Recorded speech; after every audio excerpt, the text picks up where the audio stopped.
নমস্কার, আমি জ্যোতিষ তান্ত্রিক শ্রী গোপাল ব্যানার্জি। এখন দেখবেন কিছু জেনারেশনের ছেলে, বাচ্চা বাচ্চা ছেলে প্রচুর পড়াশোনা করছে, কিন্তু জানা জিনিস মনে রাখতে পারছে না, ভুলে যাচ্ছে।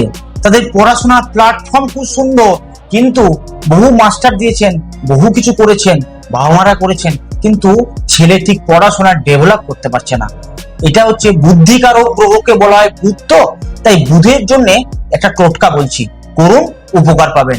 বাচ্চারা করবেন, যদি বাচ্চা না পারে অবশ্যই তার বাবা না হলে মা, যে কোনো একজন করবেন। কি করবেন? বুধবার বুধবার এই টোটকাটি করবেন। বুধবার সকালে স্নান করুন।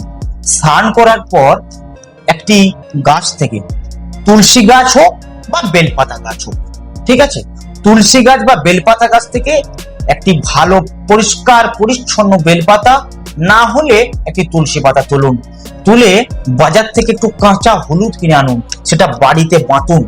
বেটে কোনো তুলি দিয়ে বা হলুদ কালারের কোনো পেন দিয়েও করতে পারেন।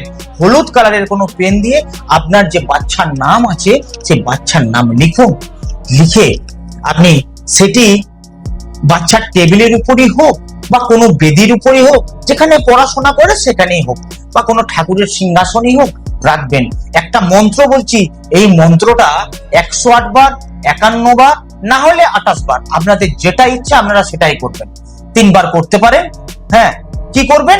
মন্ত্রটা লিখুন, নোট ডাউন করুন। ওম বুধায় নমঃ বুদ্ধিন মে দেহি সাহা। আবার বলছি, আবার নোট ডাউন করুন। ওম বুধায় নমঃ বুদ্ধিন মে দেহি সাহা। এই মন্ত্রটা লিখে এই মন্ত্রটি বলবেন। বলার পর কোনো প্রবাহমান যে জল বয়ে যাচ্ছে সেই জলে ওই বেলপাতা বা তুলসী পাতাটা ফেলে দিন। কবার করবেন? প্রতি বুধবার 28 দিন, 10 দিন, না হলে 51 দিন করুন। আপনি দেখবেন আস্তে আস্তে আপনার ছেলের পড়াশোনা ডেভেলপ হচ্ছে।